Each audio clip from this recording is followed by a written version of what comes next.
the Bordeaux winger. And man, what a game we had in Paris. First the turnover, then the kick through, now the chase. Go Bowden! He's done it! Rappy! Game on. Hello and welcome to the Sweatbox. I know I'm always saying sorry for missing a couple videos, but at least this time I was on holiday and not sick in bed like a man baby. What was sick though was the rugby we got to watch this past weekend. The Autumn Nations series hit its crescendo round and the rugby we got out of all the northern and southern giants was beautiful. It started with... They needed some change of some kind. At the Aviva, a slightly out of sorts Argentina hosted the fast improving Argentina in a game my dumb head thought would be pretty easy for the men in green. Why would my dumb head think that? Because Argentina has been swinging between good and bad performances harder than Shohei Ohtani swings at shit pitches. Not this game though. There was no wild swing back to clown rugby, even though Los Pumas were threatening to when they were down 22-9 at half-time. Contepomi's Pumas seem to be on an upward slope. Their discipline is a whole lot better, which is stopping teams from getting into their half too easily. They can pick apart bliss defenses like nobody else, and they are pretty good under the high ball. But Ireland is Ireland. They are a bunch of invisible bastards who do wrong things at the ruck. I am sure they do wrong things at the ruck. You can feel that they are doing wrong things at the ruck. But when I investigate, it doesn't look like anything to me. That invisibility magic leads to teams' attacks just breaking down and their own attack moving at the speed of light. 3 tries to 1 in a much tighter than Ireland would have liked 22-19 victory, and some questions over their current form starting to be raised. You could see the emotion writ large in his face. Next we had a fun chuckabout between chuckabout kings Scotland and weekend chuckers Portugal. This was literally a game of amateurs and semi-pros versus a team containing Johnny fucking Matthews. It was never gonna be close. But Os Lobos did show, like against the Boks, that they know how to attack, scoring 3 tries. And if Murrayfield was anything like Bloemfontein in July, the party outside the stadium would have been pretty damn good. The Scots will have partied a little harder off the back of their professional 59-21 demolition of the Keen Wolves of Portugal though. Tomorrow, and right now, The Boks visited their holiday home next and found that the Airbnb tenant was still there. Naturally, a game of rugby would decide who gets to stay. England started off well with Marcus Smith showing that he's maybe the informed 10 in the world right now. His kicking and running game was causing all sorts of problems for his old defensive coach's system. But the Springboks are the Springboks. They are a bunch of extremely visible bastards who do damage at the ruck and at the scrum and to defensive lines with their carries. With that front foot ball, Colby was able to embarrass a whole bunch of defenders and Marnie Lebok's kicking woes weren't an issue for once. A 20-29 win where the Boks never looked to be out of third gear means the England coaching team is really sweating bullets now.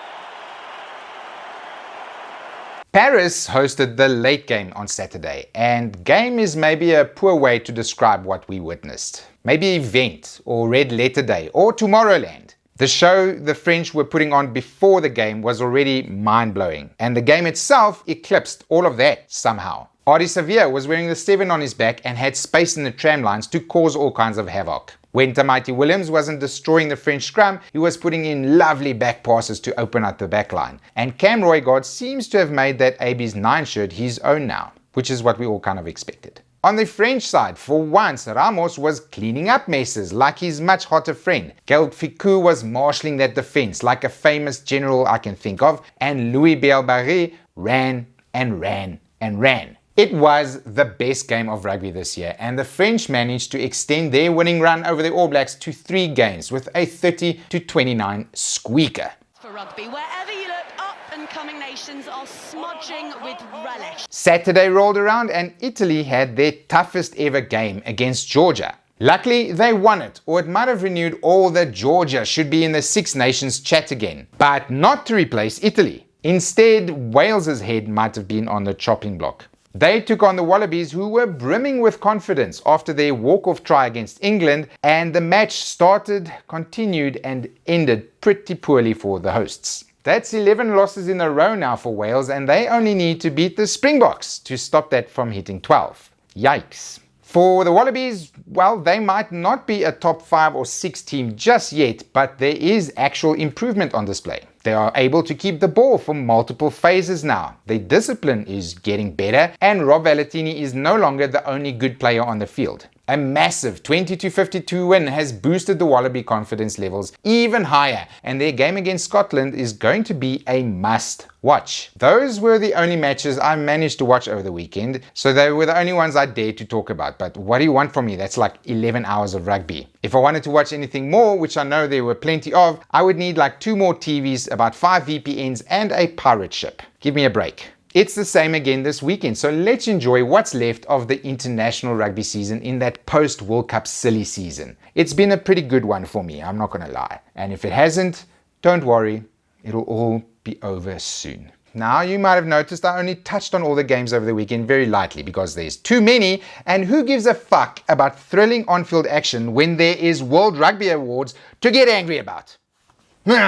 That is right. The nominations came out yesterday, and yet again, everybody is mostly in agreement. For the men's award, we get to choose between banger, banger, banger, banger. Caelan Doris is the darkest of all the dark Irish wizards, and he was incredible in South Africa and during the Six Nations. Colby is single-handedly keeping all the orthopedic surgeons around the world well fed. Ibn Etzebeth has not had a bad game in like 6 years? And Peter Steph du Toit has been better than all of them. He's scored as many tries as Colby, he's won man of the match in like 4 very hard games, and he's always the 8th Springbok forward that has to stay on for the full 80, while the bomb squad gets to Ginyu force all around the field like a bunch of glory hogs. I think you might be able to tell who I think needs to win. Of the nominees, Retsego Faditswe has been snubbed because he's a prop. They don't like it when you scrum people off the ball, but that's not why he's so good. He's also the best fly-off in South Africa's backline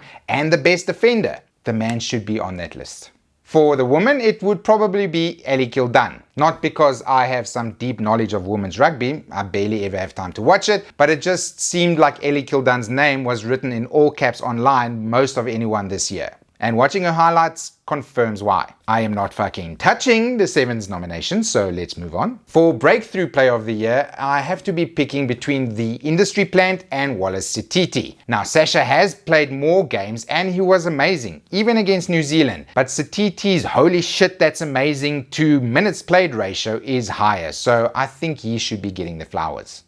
All the other awards I don't really care much about, especially Try of the Year. There's just too many bangers in a year to narrow it down to just 4. Also, there's no best/sexiest rugby content creator award again. Therefore, the legitimacy of the World Rugby Awards can be called into question. The 2CGDs are much more prestigious in my book. And the legitimacy of this week's rugby update can be called into question as well. So I will end it right there. I will see you all next week, hopefully, to talk about how the France versus Argentina game devolved into a biting, punching, kicking match instead of rugby.